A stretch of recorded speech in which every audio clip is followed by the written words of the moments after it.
This episode on the Vom Seymour playlist is sponsored by Phytovite. Phytovite is a daily canine supplement, adding vitamins, organic trace minerals, probiotics, prebiotics, and digestive enzymes, all in easy-to-feed powders you can just mix into their meals. Learn more at drschoicesupplements.com. See more and get more with Phytovite. When you're ready to check out, use promo code VS. That's V for Vom, S for Seymour. That code does not apply to items already on sale. Train hard and hunt easy with dependable style and comfort. Drahtco makes gear for serious training, testing, and hunting that's built for versatile gun dogs and the handlers who expect the best every time they step outdoors. No fluff or shortcuts, just dependable gear that works as good as you and your dogs. Shop now at drahtco.com. That's DRAHTCO.com.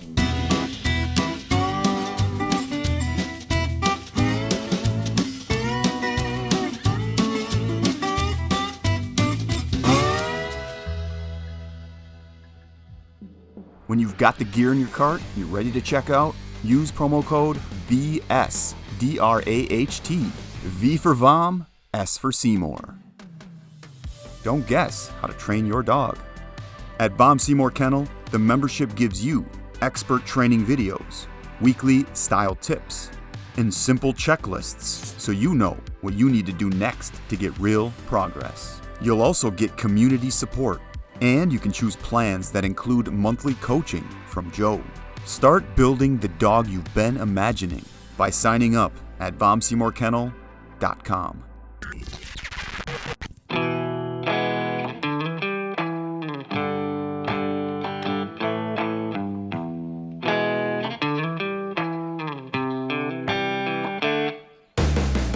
Welcome to the Vom Seymour Podcast, your one-stop shop to versatile bird dog training.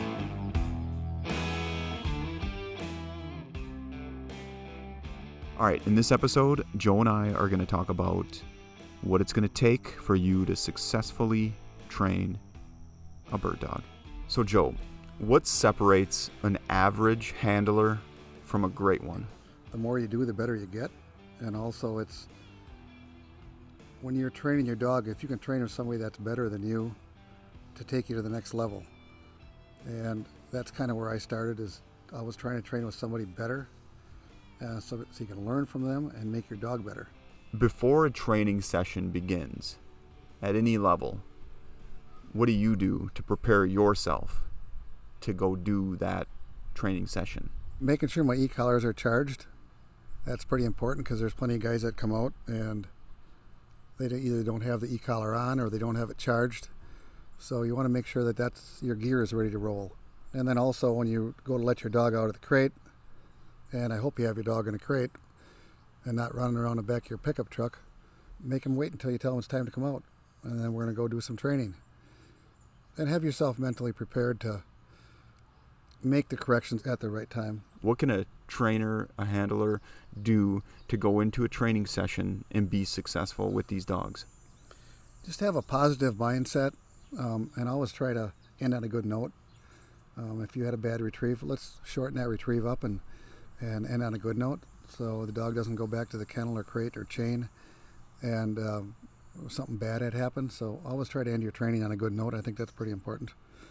If you have problems after you took the next step, just back up to the previous step where you were successful and do that a few times and then try moving on to the next step. And for somebody to not go into a training session frustrated or angry with something else that's going on in their life, yep, that's important, right? Yep. Take it out on your dog. No, that's not the right way.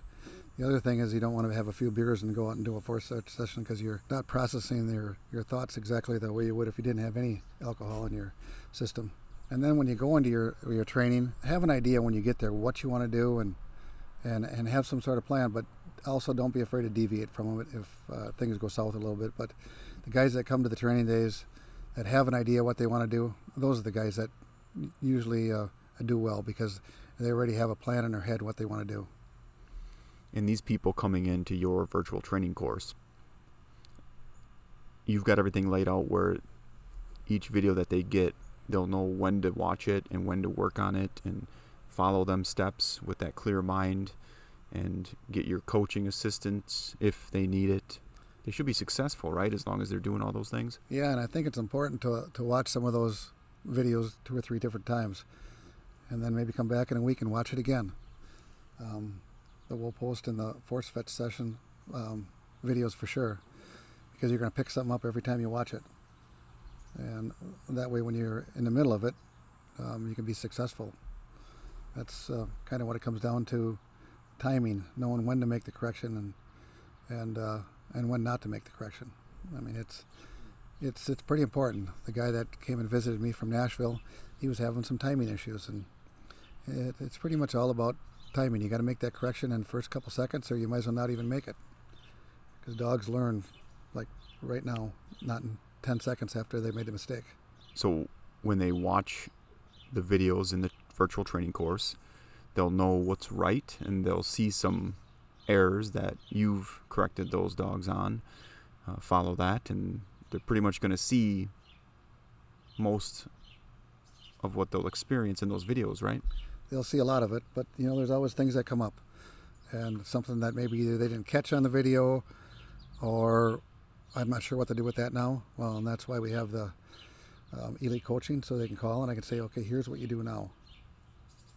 I would move forward and do that, whether it's the Force Fetch or the Wool Post part of it.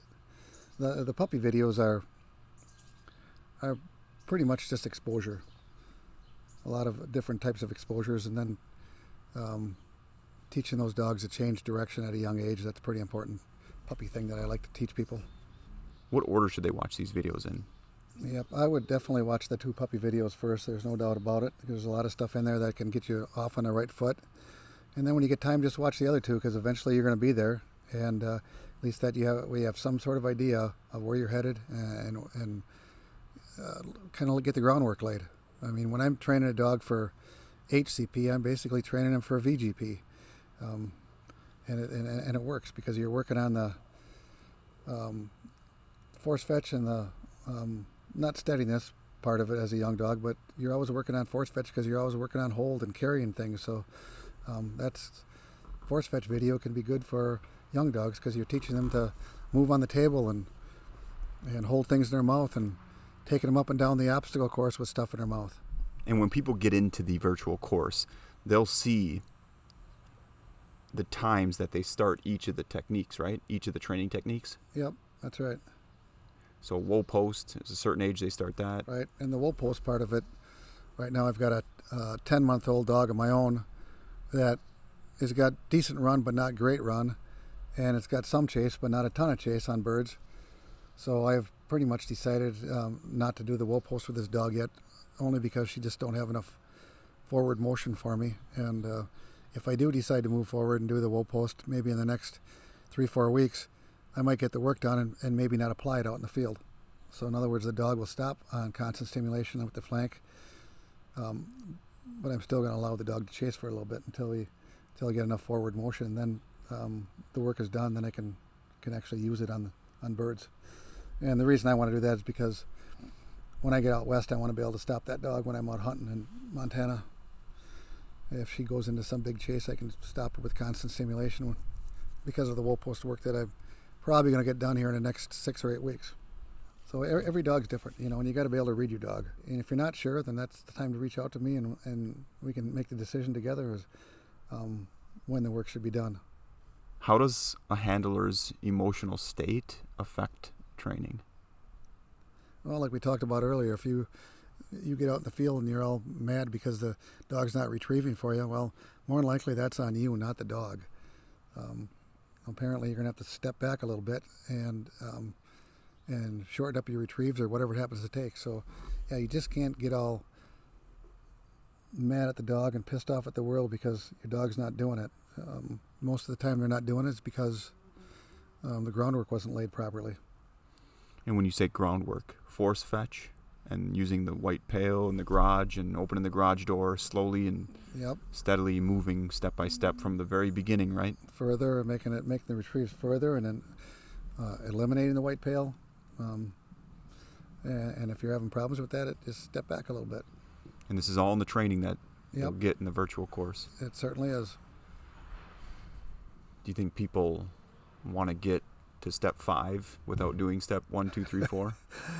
They might do 1 and 2 and then go to 5. So they might skip a little in the middle. There's plenty of people that want to get their dog retrieving to the water as fast as they can. Well, I like to get the land work done, retrieving on land out to a couple hundred yards before I go to the water. My theory on that is if they're going to do 200 yards on land, they're probably going to do 75 or 100 on the water. So being consistent, you're going to get less out of them on the water for sure, because it's just a little bit more of a task than it is just running down the grass field and picking up that object. So you want to get those long retrieves on land. To me, that's pretty important. And then take the dog out with some other dogs and get them tempted into swimming right when they're young. That's a good one. Yep, I do that quite a bit. The other thing that we do is if we're going to the water and we have a dog that probably will go across but not really sure if it will, I'll bring a dog in that I know is going to go across and let the other dog watch, because dogs do learn from watching. Well, that one did it, so I guess I can do it. Or they get jealous or whatever it happens to be. And then they go, yeah, I guess I'll go. That a lot of times makes their decision a little easier to go across and grab the object that's over there 20 yards across the water or whatever it happens to be on a distance. What would you tell the person, the handler, that likes to skip steps and hurry to certain things? You're probably not going to end up with a real good finished dog. There's always going to be some holes, and the holes will show up at some point in time. So take the steps one by one and work slowly so you can develop that dog properly and fully? Yep, be confident. And the other thing is there are some people that are afraid to go to the next step. So if their dog's doing really good on step 1 and 2, well, let's go to 3. And if 3 backfires, then we go back to 2. Because it can get repetitive for the dogs too and old. So you want to just make it a little more challenging for them. You got to know when to move forward and when to back up. I mean, it's a big deal to know when to move on to the next step and keep your dog moving along so they keep learning. And the signals that will help a handler determine what direction to go in those steps are the signals of if the dog's being successful or not, right? Yep. Any error, you just back up a little bit and work on it a little bit. Yep. And the other thing is what I like to do on these retrieves, and I try to teach them that on land, if they go out so far and they decide they're going to turn around, I let them know that by me pointing means you better get back and out there and pick it up. And that translates from the land to the water. Because when we're doing these tests, you don't get dinged by pointing across the water and saying, looking at them, tell them to get over there. But if you start saying fetch or get your ass back over there, then you're going to get dinged by the judges. So you want to be able to teach them to, when you point, that means to go across the other side and go pick up that object. And yeah, I mean it.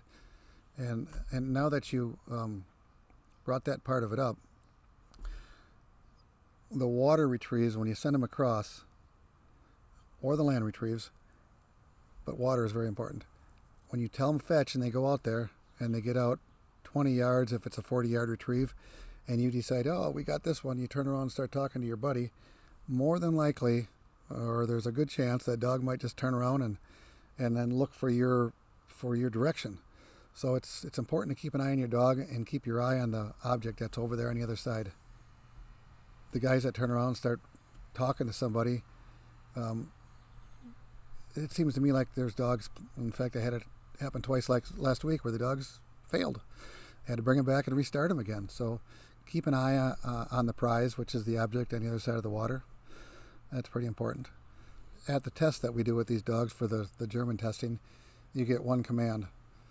And so that's why you want them to go on one command, and if they go out part way and they turn around, you're teaching them that you're just pointing, get over there and go pick that up. And that starts on land. If the dog happens to turn around on a 150-yard land retrieve, you're going to point to the other side. Get over there and pick up that object. And they understand from the land that going to the water, it's the same thing. Point, get over there, and go pick up that object.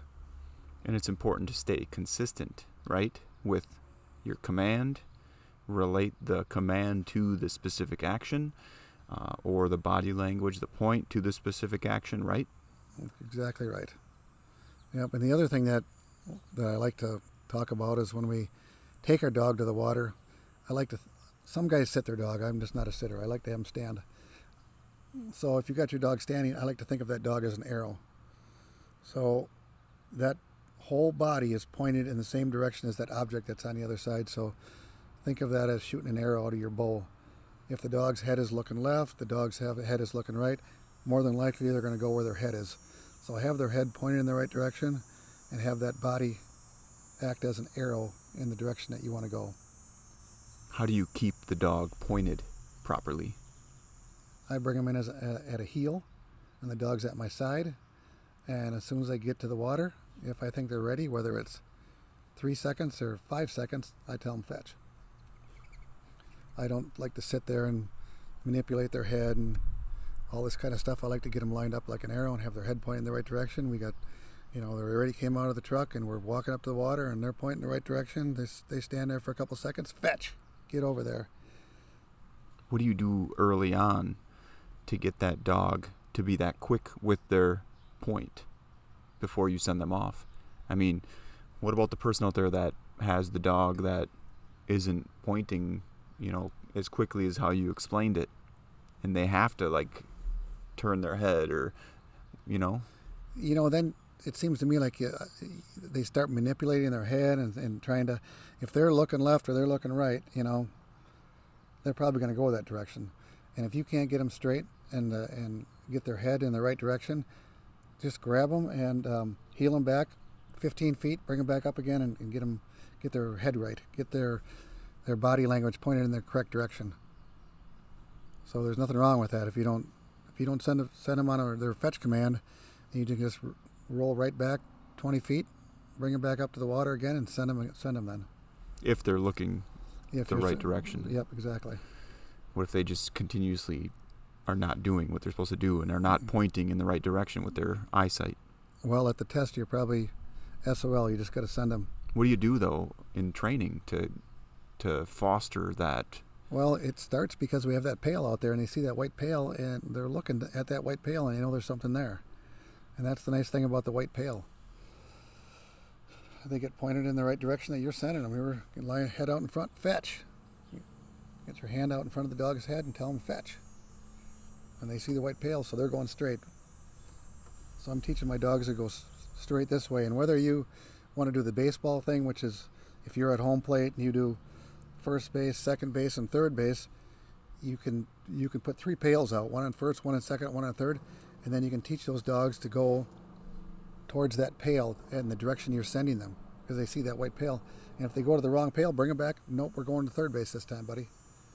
And that's kind of a fun drill. And there's a pail at each base, right? Yep. White pail. Yep. And you walk them in towards the direction of what pail you want them to go to. Yep. And if they're looking over at the right, but you walk them in towards third base, they're looking Yep. at second base, you go back 15 feet, 20 Yep. feet, and walk them back in towards that third base. Yep. Pay attention to their body. They're going to tell you where they're going. They're going to tell you where they're going with their head. All right, Joe, what's the biggest mistake a handler can make before they even give a command? The guys that bring their pickup truck and don't have their dog in a crate. I mean, that's the start of it right there. So I think it's kind of important to have the dog in a crate and instead of running around the pickup truck doing whatever the hell they want. So in other words, we have a good mindset right from the start. Boundaries are set. Boundaries are set. Yep, that's right. And then you're in control of the extension of those boundaries. Yep. Open the door on the crate, and the dog doesn't come barging out. If they do, you got to slam the door in their face. They're going to stay in the crate till you invite them out. So that's kind of the start of it. I think the other thing is the guys that go training, they have to have a plan when they get there. So have an idea what you want to do. Don't expect somebody else to tell you what you think needs to be done, because you know your dog better than anybody. And then try to execute the plan. And that plan can be established through your virtual training. Correct. Yep. And any problems, that's what the coaching's for. Yep, exactly. Let's talk more about signals. What are the words that you use while you're training your dog? We mentioned already fetch. What else do you use while you're training your dog, and what does the word associate with? And then let's talk a little bit about body language after that. Everybody has to have a dog that comes to you, so you use come or here. And we like to have a dog that'll stay for us, so we're going to teach them stay. And also, along with stay, we have down or plots. And I like to use the word plots. It comes off my lips real good. And plots means down and stay. So there's another one. And of course, heel. You want the dog to heel alongside you, and that's something you teach a little bit older dog. I don't like to teach that to young dogs. And then, of course, the whoa word. So we'll use the word whoa, and I overlay that with the e-collar once we get to the gate. And as far as using the word whoa on birds, it's very sparingly. I guess I'll use it occasionally when I'm out quail hunting. If I know the dogs are pointing and we're into a big covey of quail or something, and I have a gun in my hand and not the remote for the e-collar, so I'll say whoa, and birds flush and dogs are standing, and we shoot the birds, and then they go on the retrieve.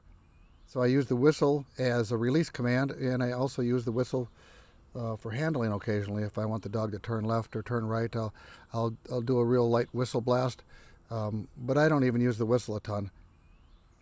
One thing that I do when I tell the dog to stay is I'll put my hand flat in front of their nose, back a few inches, and then I'll overlay the word stay with a flat hand in front of their face.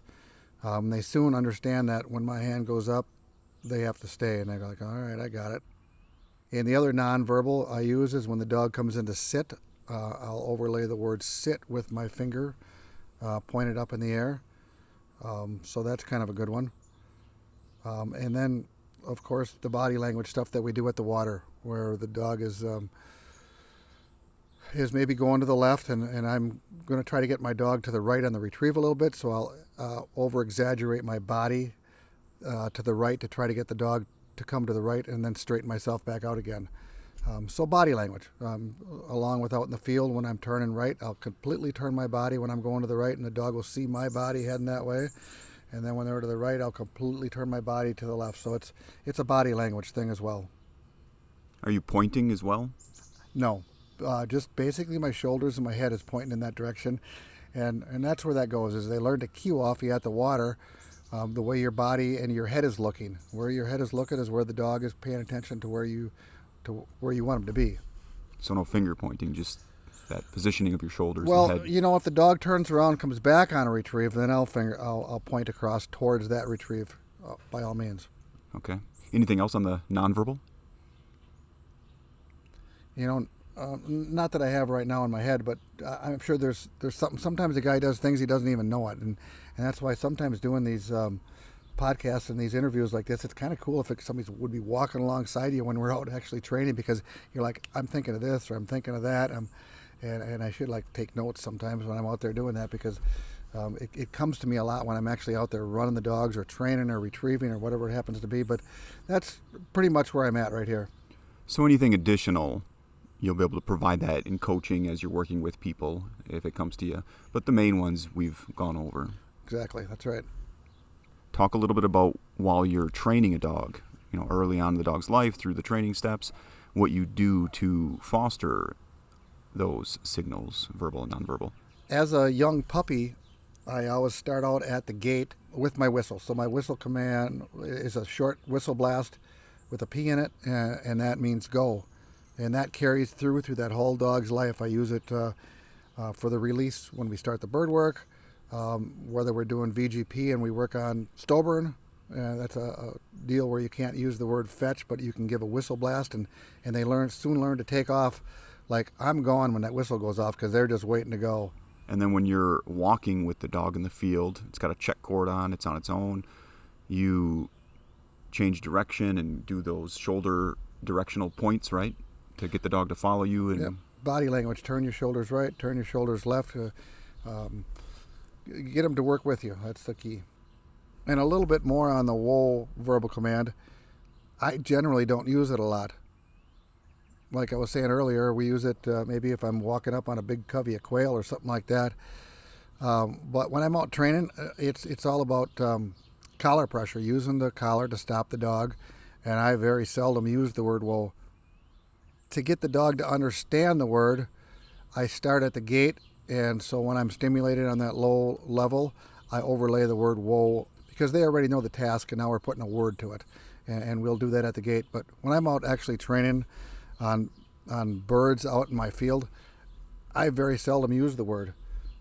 But you do want them to understand it, because, like I said, when you're at a hunt test, or if you're out hunting and you don't have your remote in your hand, you really want them to understand the word whoa. But I just don't overdo it as far as out in the field. I'd rather stim the dog on a low level to get them stopped, and I think they're going to learn a lot faster versus you talking to them all the time. When you can desensitize the dog to certain commands by overusing them, right? Exactly, yeah. I mean, I was at NAVDA training here a few years ago, and this guy came up that I was trying to help. Must have said whoa to his dog 30 times, and I'm like, oh my gosh, this is going to be a tough one. It's hard to get over that as a handler. Personally, before I started hunting or training with the silent command system and Rick Smith, I was that guy. I mean, I would be talking to the dog all the time, just like some of these other guys I see, and I see the benefits of not talking to him over talking to him too much. So that's why I follow Rick Smith and the silent command system and all the stuff he's taught me over the last 25, 30 years. Not completely silent, but simple, so you don't confuse or desensitize the dog. Yep, that's why we have very few verbal commands. Talking about body language, I like to just walk out in the field and change directions. If my dog is hunting to the left, I'm going to walk to the right. And if my dog is hunting to the right, I'm going to walk to the left. And so I'm going to zigzag out this field, and they soon learn to work with you, because especially at a young age, that puppy wants to be with you. So that's kind of a key deal to me, is changing directions out in the field with a young dog, and teaching them to work with you. So you go right, they go right. You go left, they go left. And from there, I'll stop out in the middle of a big field. And I say a big field because I don't want to stop close to the house or close to the truck, because they might just run back to the truck. I like to stop out in the middle of a big field and get down on my knees and just wait them out. Just wait for them to come and wait for them to commit. I'm trying to get a compliant dog, and I want them to come on their own. I can call, I can holler, I can whistle, I can do all that, but I'm just going to kneel down in the grass and have them come back on their own, which takes me to another point. Dogs that learn on their own learn a lot faster than you drilling, here, come, e-collar, let's go. Once they learn to come back and work with you as a team, you got a dog that you can hunt with, and we'll go with you. Like there are things, Rick Smith always says the three things that are so important: come to me, go with me, and stand still. So we're right there. We're teaching the go with me by changing directions, and come to me when you get on your knee and the dog comes rambling back to you. So now we're coming to me. In the stand still part, we're working on in the crate, in the kennel. They're not going to come out till they stand still, and on the chain gang. They're not coming off the chain gang until that dog stands still. If they're barking and pulling at the end of the chain and constantly wanting to demand to get off the chain, well, that's a dog that's going to stay on the chain for a while until they settle down. You know, it's like a kid having a hissy fit. Settle down. You're going to have to go to the principal. And you also, what else do you do to that dog that just isn't getting it while they're on the chain? Is there something with the mouth? Yeah, and the dog that won't be quiet and keep its mouth shut, we're going to put a figure 8 around their nose. And once you take their mouth away, a lot of times their feet, you can get their feet, because they can't bark and they can't whine and cry. They're like, all right, I guess I'll just stand here. Okay, then we can go work now. And once they stand still and you do it consistently, and not taking them off until they stand still, you get a dog that'll be more compliant out in the field and more apt to stand to birds. That's kind of where it's all headed. It's building blocks. So the trainer has to be pretty patient sometimes. Has to be patient. Yeah, there's plenty of times where I planned on working that dog today, and they're on the chain, and I'm like, I walked to that dog 20 times, and it's not going to stand still. guess what? We're going to work the other dogs today. You're going to have to learn to stand still. So yeah, you have to be patient. And does that patience pay off with that dog you just explained? Did you eventually get to that dog and do what you needed to do? By all means. We want a dog that's going to stand still. And does it have to be perfect as a puppy? No, but we want him just to quit that coming to the end of the chain and demanding to get off. Get him to stand still the best you can, and then let's go to work. And then the go with me check cords are nice for that, right? Check cords are nice. Early on. Right. But that, to me, that all starts with that young dog out in that field changing directions, going left, going right.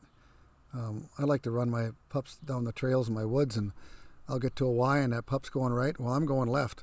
And now it's got to figure out where the heck did he go, and now they got to put their head up and look for me. So they learn to look for you, and that's what it's all about. You want that dog to pay attention to you, not run off 500 yards and not care about you. I've gotten plenty of those training dogs in, and yeah, they're a struggle. Start young. So the trainer has a good plan. They've got your virtual course to help them develop that plan. Now it's time, scheduling. How much time a day during the week, the month, the year? How much time is this going to take? It really depends on what age your dog's at. If you got a young puppy, up to 5 months old, reality, 20 minutes in the morning, 20 minutes at night, you're going to get a lot of work done. Especially if the fields you want to go to are close by. If you got to travel, then it's a little different story. And as you get older and you're doing force fetch and wool post, maybe you are talking a little more time. Or the other thing is not bad to, maybe you just don't train for a couple days, and then the third day you got an hour and a half that day. A day off isn't a bad thing for a dog. We all want a day off, and I give my dogs a day or two off during the week. I don't work them every day. I'll give them a day or two. Maybe if I'm force fetching, I might do a little light force fetch to try to stay consistent that way, but a day off doesn't hurt anything. They didn't forget. Talk a little bit about what mixed signals can do to the training. Well, I would say, first off, when we're talking about wool post, to know how much pressure to put on that dog and to know when to put it on. Wool post isn't like it was 30 years ago. It's not hard on the dog. All we're trying to do is teach that point of contact. But teaching that point of contact at the right time and how much pressure to put on that wool post rope is important. I see some guys that are wool posting, they will take their dog to the end and they'll give them a tug and then let go, let the slack off. When you get to the end of that wool post rope, apply pressure, hold it for 5 to 10 seconds. It's not a nick, it's constant stimulation to stand still. And I make that pretty clear to everybody that I talk to. Constant stimulation to stand still. And so when you're doing wool post work, it's constant stimulation at the end of that rope, not getting to the end of the rope and letting it go. So you hold it for a little bit, and then once you let that rope go, actually let the rope dangle on the ground so there's no tension there at all. And the idea of that is you want to give the dog a freedom to move. Because if it moves, it's making a mistake, and then you can make the correction. It's very important to allow the dog to make the mistake before you make the correction.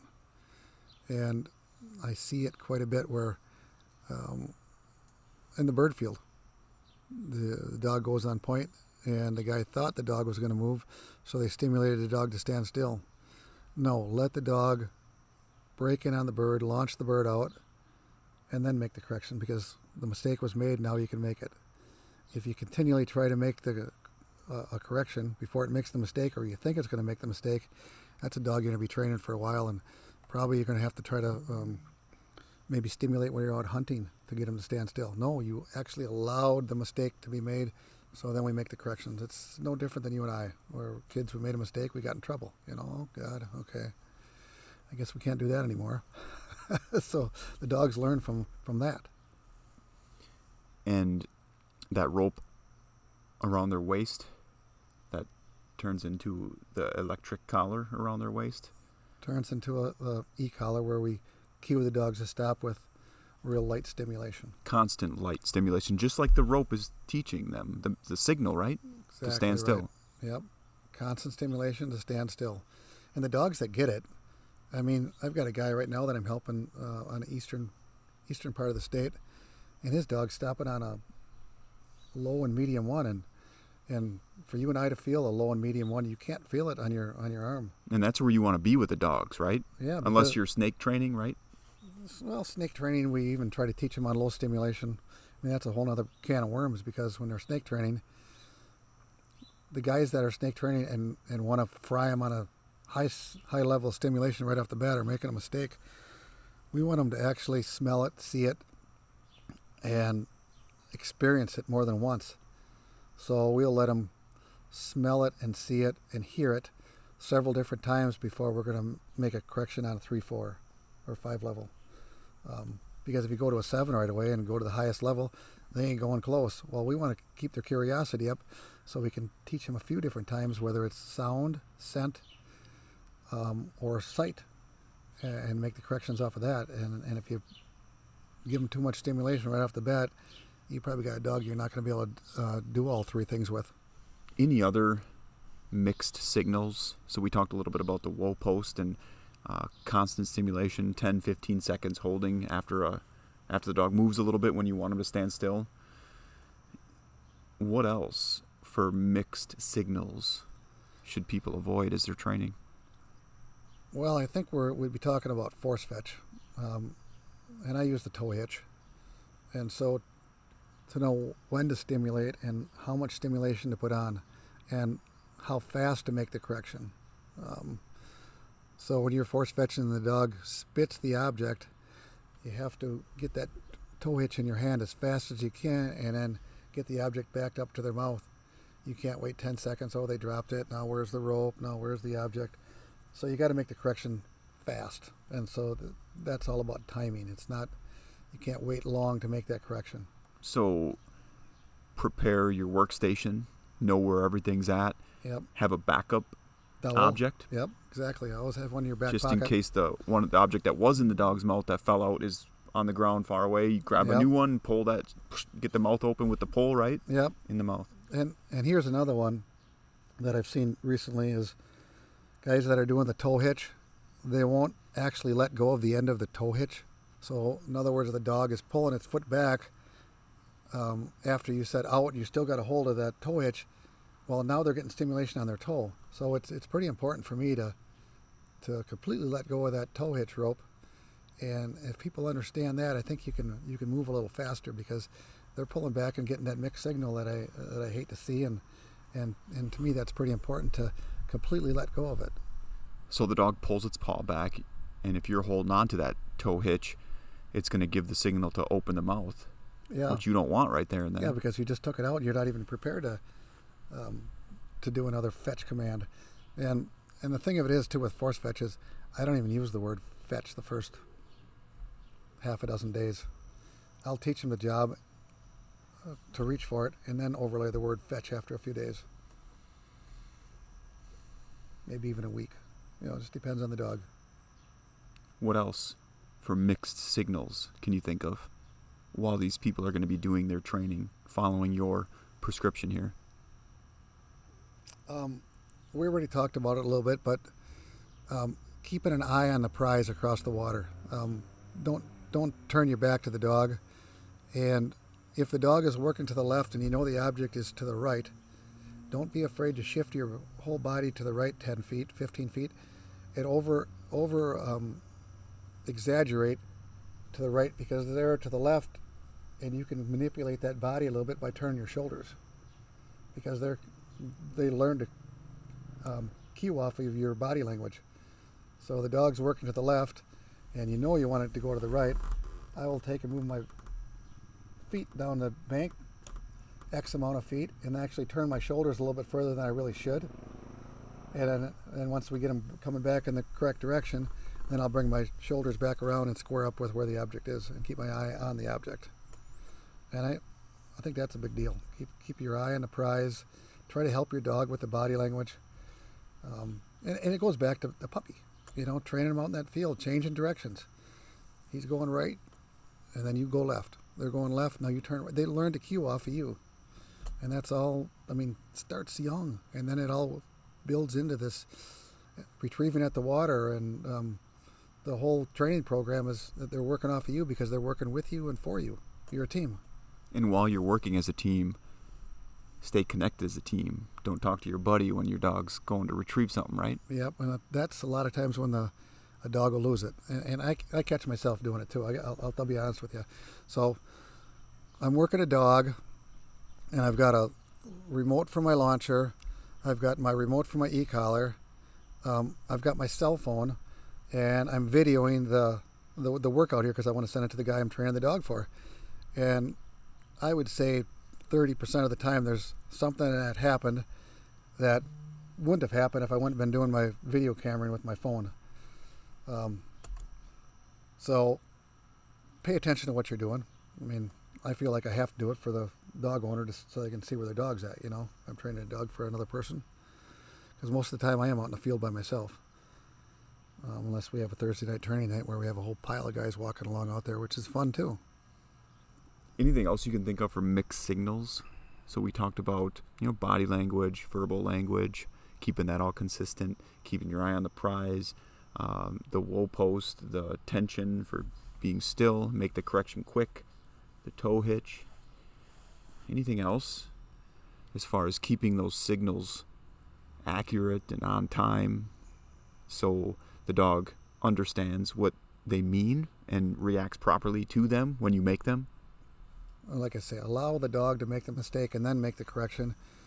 And like I said, the people that are making the correction before the mistake, they're the ones that are missing the boat. You gotta allow the dog to commit and then make the correction. Otherwise, they don't know what it means, right? There's no meaning there. Yeah, because or it's all mixed up. You'll be stimulating that dog for the rest of its life. So, like we were saying, they learn from their mistakes, and when you make the correction, they learn off of that, and you'll be surprised how fast they learn. How about rewarding dogs that do well? Talk a little bit about how people should do that as they work through your prescribed training. That is kind of a big deal because I don't overpraise, but I praise. And the other thing I like to do is after we do our had a nice point flush and then shot if we're shooting for that particular bird or for a particular dog, is actually walk right back to the dog. That's standing there and the bird flushed and the gun went off. I'll walk back to the dog and I'll give them a nice little pet on the head and a little scratch on their chin and give them a stroke on their back, and then I'll cut them loose. Just basically tell them good boy, and I'll tell them good boy or good girl as well, but I don't go over crazy on my praise. I do like to praise, but I just a dog's praise is giving them a little rub on their chin or their head, a belly rub or whatever it happens to be, The guys that come in and are, oh, good boy, and go crazy and give them all this, and then they get all excited. Well, they lose it. What do you do with a stubborn dog that just doesn't want to do anything? How do you get it motivated and moving into the training? Well, it depends on what age. Let's go 8 week. Well, at 8 weeks, I guess I wouldn't really think I would have an 8-week-old puppy labeled as stubborn yet, but as time goes along, you got a dog that doesn't care for birds. Well, we're going to work on birds. If a dog doesn't care for the water, we're gonna move to the water, do some swimming, and do some duck searches, or get him excited about the birds and about the ducks. So you got to train the dog you're training. Going back to that again, I know.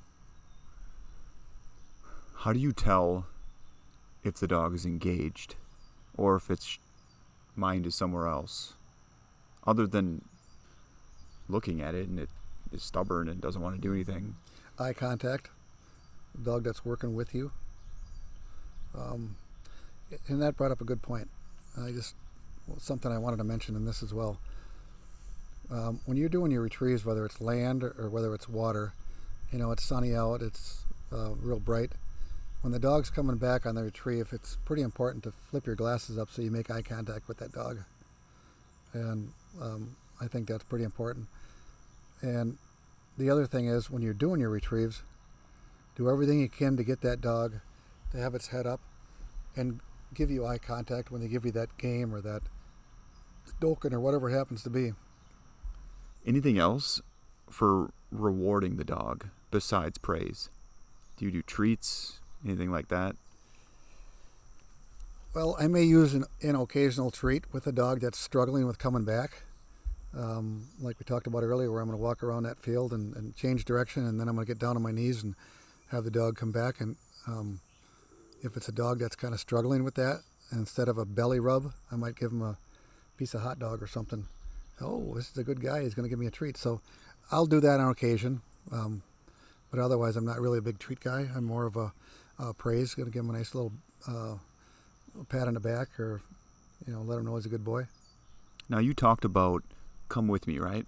Yep. How do you build a dog's confidence without making it dependent on you? Too much talking, too much here, allowing them to spread their wings.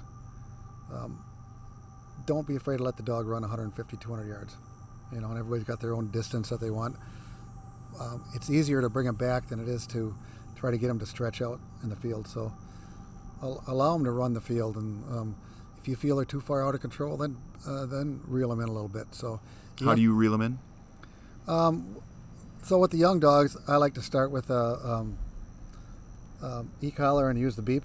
So there's a beep on the e-collars, and my dogs know that beep means let's go, move over here, let's get going. How do you establish that from a young dog? Start as a 10, 12, probably 14-week-old puppy and put that collar on, and you never stimulate them because they're too young, but just that beep. It's nice to have that option to have it on for a dog that maybe decides to get on a deer track or something where you have to maybe give them a nick on a two or something to get them off that deer track.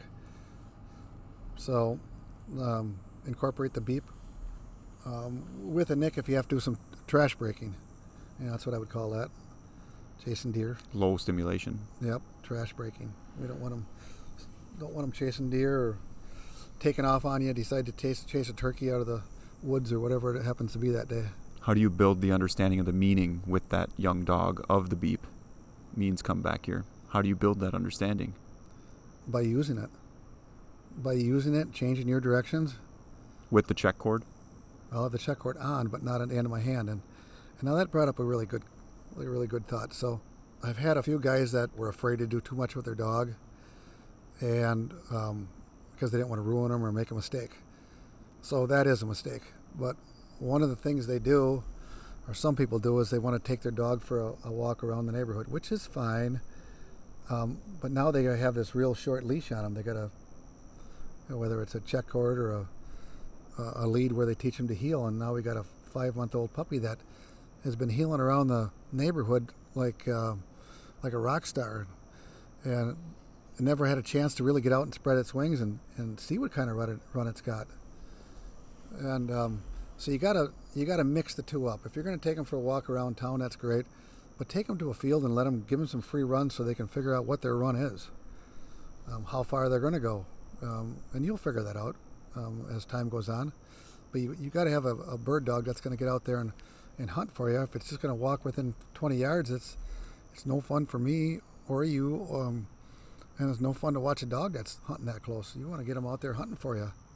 And really early on, that little puppy, staying close to it, keeping it close to you, having that check cord you can step on if you need to stop it, right? Exactly. And having that beep too, maybe step on the cord and trigger that beep when you do that to associate the signal, what it means. The other thing is that it changes their mindset. When you give them that beep, they're like, oh, okay, I guess I'll come back. I use it for a lot of different things. If I have a dog across and I'm doing a retrieve, and as soon as the dog gets it in their mouth, I'm going to beep them. Good boy, with a beep. It's like, oh, it's almost like clicker training. Good job. So the beep can mean, for me, it means several different things. But what I was talking about before about not letting that, giving that dog any free run, that's a big deal. So this Wiesel I got in here, they took it for a walk a lot, and the dog didn't have any range and didn't know what birds were. And now this dog's pointing birds after about a week and a half.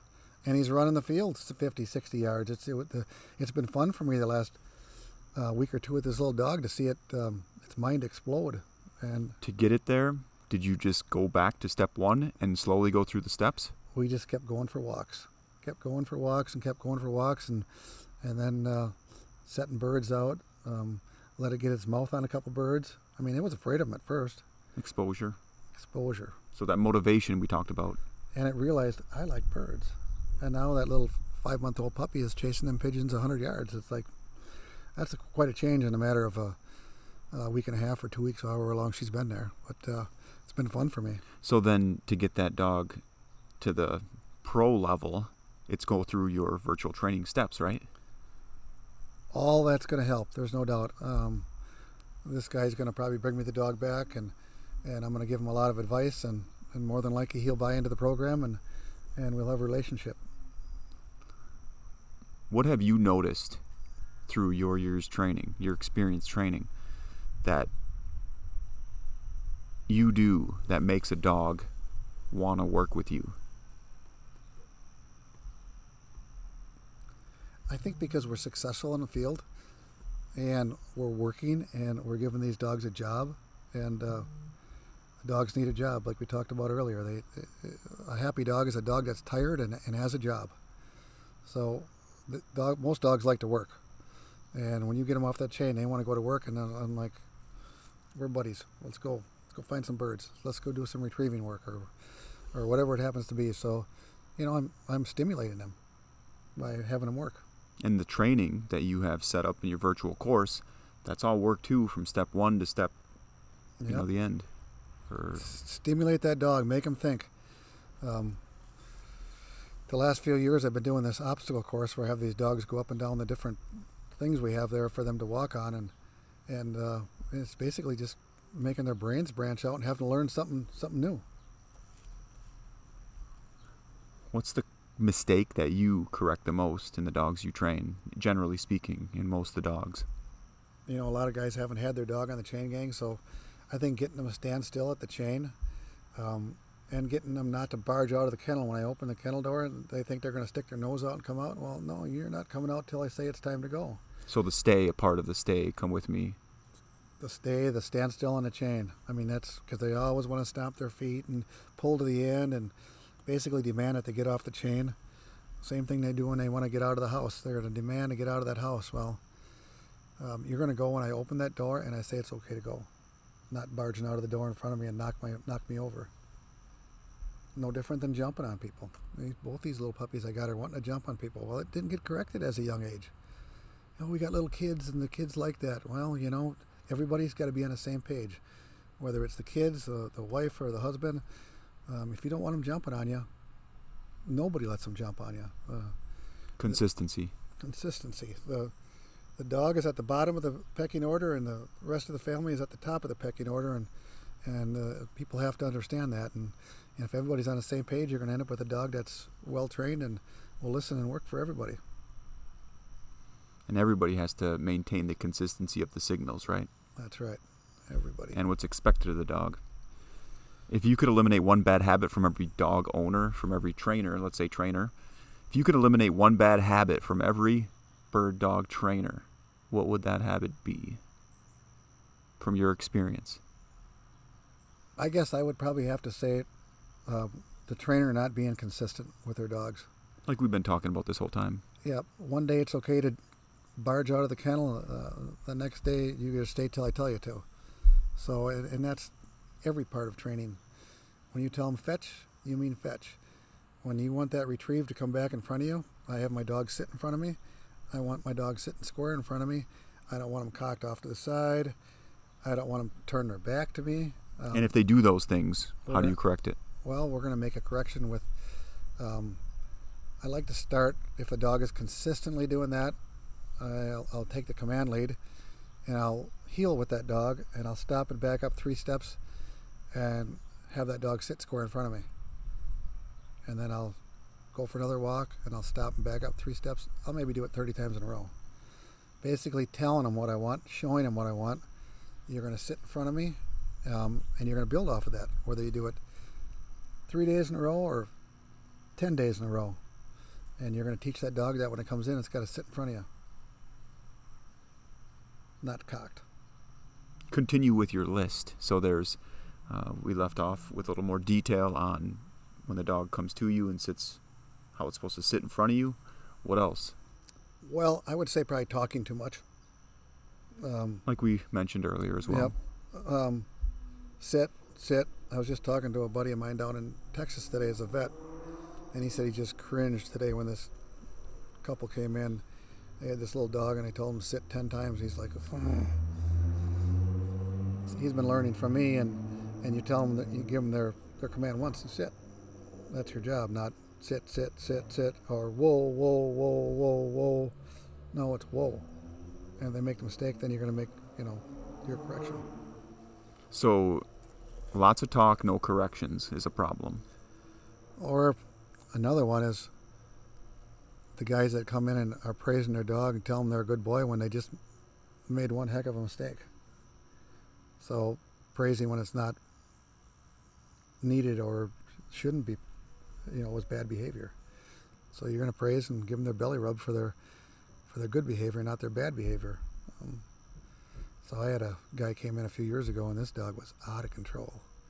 Man, he wanted to bite everybody and everything and growl and everything else. And this guy told this dog, good boy, I don't know how many different times when he was being a jackwagon.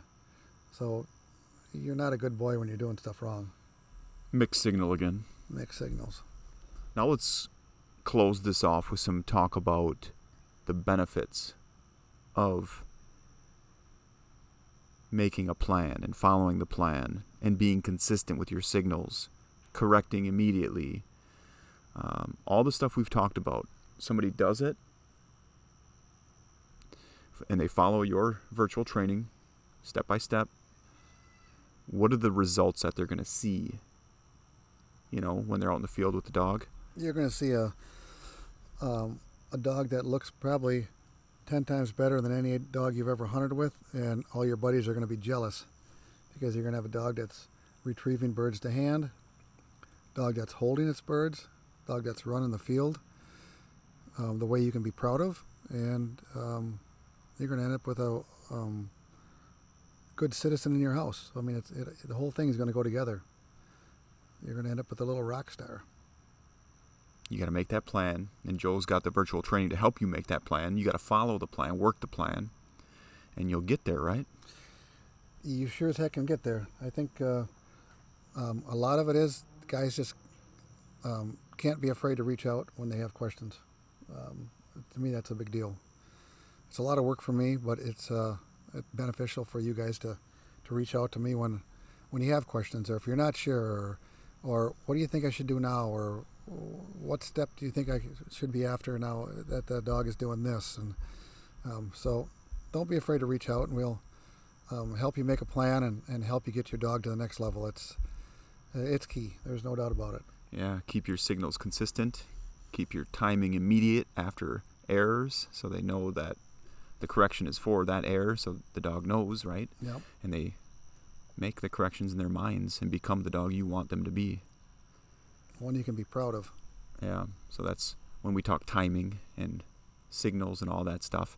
And you, the trainer, needs to prepare every day before you go out to do that training, to not be angry, to not let an outside situation make you angry and take it out on the dog, because that's not going to get you anywhere, and that's not going to help the relationship between you and that dog if you want to have a solid team between you and your dog or dogs, right?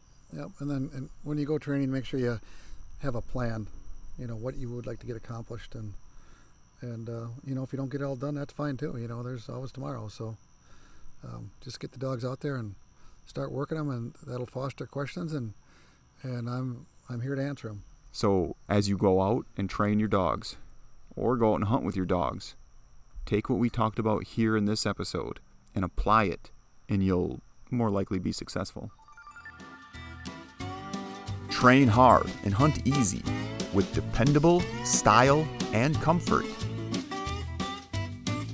Drahtco makes gear for serious training, testing, and hunting that's built for versatile gun dogs and the handlers who expect the best every time they step outdoors. No fluff or shortcuts, Just dependable gear that works as good as you and your dogs. Shop now at drahtco.com. That's DRAHTCO.com.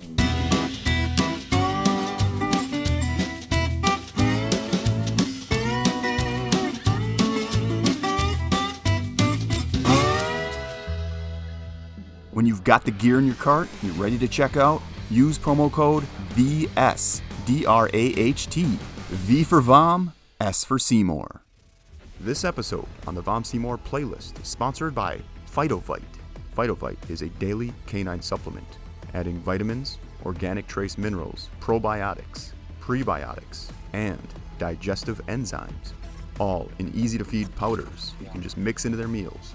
Learn more at drschoicesupplements.com, because your dog is more than a pet. When you're ready to check out, use promo code VS. That's V for VOM, S for Seymour. That code does not apply to items already on sale. Get in on a training system that's been proven to work. With a VOM Seymour kennel membership, you get access to exclusive specialized training videos, easy to understand training tips, and trackable checklists, all so you know what to do, when to do it, and why it matters. You'll also get community support, and you can choose plans that include direct coaching from Joe by phone, text, or video. Get started on the path to building a dog you can trust in the field by visiting VomSeymourKennel.com. That's VomSeymourKennel.com today.